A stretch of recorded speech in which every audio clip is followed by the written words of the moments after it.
Lindsey Wilson victorious here, 57-6 over St. Andrews, alongside OBC head football coach Phil Kleckler. And coach, was that exactly how you would draw it up? Yeah, we'll take it. We played very well and battled the heat, and had a lot of guys get some good quality reps. And you never really know what kind of football team you have until you can go play a game. And we certainly did some really good things today, and we certainly have some things we can clean up and get better from and learn from as well.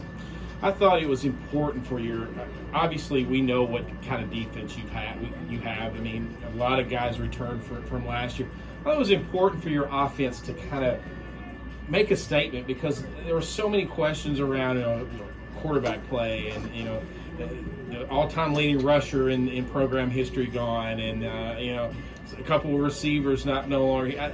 I just thought it was important for the offense to make a statement today, and boy, they sure did right from the very beginning. Yeah, if you can score 4 touchdowns in the first quarter, we'll take that all day long, and I like our chances for the next 3 quarters. So proud with how they started, and we certainly have some things that we can get better from, and Coach Wright talked to the group about our execution during the week wasn't as crisp as it was, and I think we really responded from that challenge from him and started fast like we wanted to. I've heard coaches say so often that you make your most improvement come from week 1 to week 2. I don't know if you can improve on 57-6, or if that's even something that is a goal of yours, but talk about how you can improve from just getting this type of game on film for you guys to look at. Yeah, I mean, we'll take improvement in our execution, our conditioning, our substitutions on special teams. We can certainly do a lot of things better, and the score doesn't matter each week. It's about going 1-0, and we want to start fast like we did on both sides of the ball and execute well on special teams, and we'll certainly put a better product on the field next Saturday. That's our plan. One of the things that sometimes goes unnoticed is the fact, obviously you're sitting in the head coaching chair for the first time. You got a new offensive coordinator, a new defensive coordinator. You got a lot of new coaches on the staff. So it's a pretty good game one for you guys too. You got to learn. You got to communicate with one another, and so I think that's important too. Yeah, our staff was just really excited to get to this day. We worked really hard for these last 9 months, and the coaches that were here from the transition, kudos to those guys, and really appreciate them. And the new coaches have done a great job of getting accustomed to our program and learning how we go about our business on a daily basis, and really proud of our program and our staff and our players. 435 yards of total offense today. You were 5 of 7 on third down efficiency. I know that's got to please you. A good mix. You had 276 yards of passing, 159 on the ground, and that's with playing a pair of 8-minute quarters, which I'm going to ask you about in just a minute. But it was good balance out there today, especially considering that you had different quarterbacks in the system. But it was good balance offensively. Yeah, we want to be that way and make people defend the field vertically and horizontally, and challenge them defenses to defend a lot of different things, a lot of different formations and personnel groups, and we'll take what the defense gives us and do what we need to win the game each week offensively.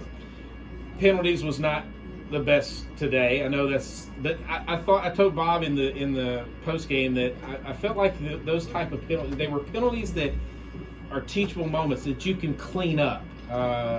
Some of it was because there was some excitement down in the end zone that kind of led to a few things, but those are things that you can clean up as a coaching staff, right? Absolutely, and I'm curious to see the penalty there on the punt return where they kind of called a blindside block. Our player did exactly what we're coaching him to do. I got some interpretation there from the referees, and we'll take a look at the video and see if we did what they said we did. And but like you said, the extracurricular things we can't afford to do in the future, and hopefully we can learn from those things and not hurt ourselves next game.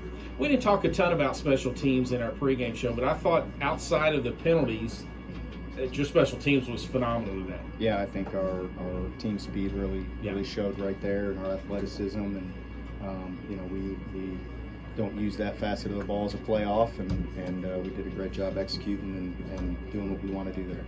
You put a lot of pressure on their quarterback today and made him get rid of the football a lot quicker than he wanted to.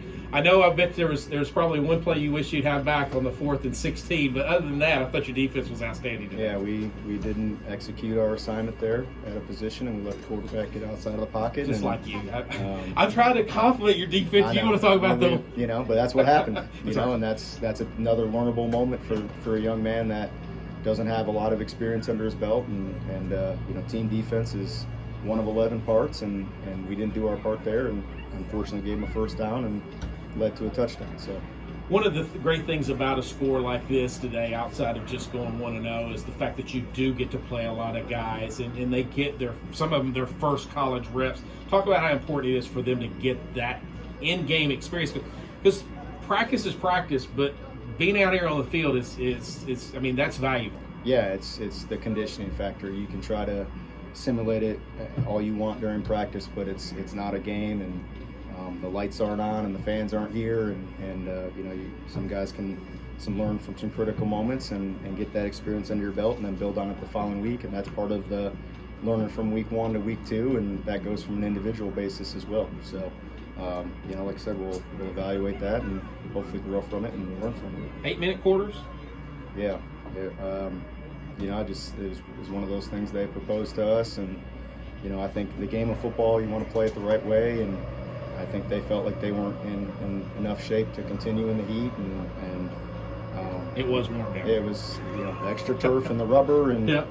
It's a little different down there than it used to be in the past. So, but we want to take care of our guys as well, and we always want to look out with the game of football of injuries and safety, and we even had some fans that I think had to leave a little early and get some hydration issues. So I did what I thought was best for everybody here in the stadium. Did you get everything out of today that you were hoping to get out of it? Yeah, really. It was an exciting day. It was a fun day, and like I said, we worked really hard to get here, and game day is kind of where you can enjoy the day and enjoy the moment, and I really enjoyed it. How long do you get to enjoy this before you move on to Union? I'll enjoy it for 24 hours. We're gonna have a little different schedule here than we have in the past, so we'll all get to enjoy it, and we'll get back to work Monday morning. Coach, congratulations on win number 1. I know you got a game ball presented by our athletic director, Will Spooler. That's had to be a cool moment. Yeah, it was fun. It was cool, and we're always taking good care of it for us. So. Coach, congratulations on going 1-0. Thank you. That's LWC head football coach Phil Kleckler. Let's take a 1 minute or 30-second break. We'll be back. This is Blue Raider Football on the Lindsey Wilson Sports Network.